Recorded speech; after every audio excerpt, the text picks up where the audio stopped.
What's the meaning of colicky?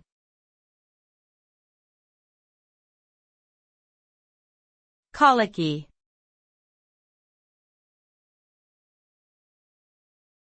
Colicky.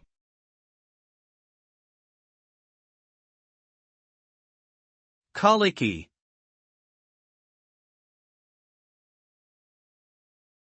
Colicky.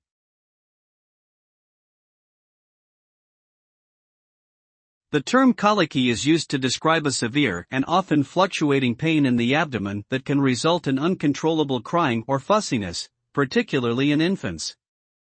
Colic is usually caused by digestive problems or intestinal cramps, but the exact causes of this condition remain unknown.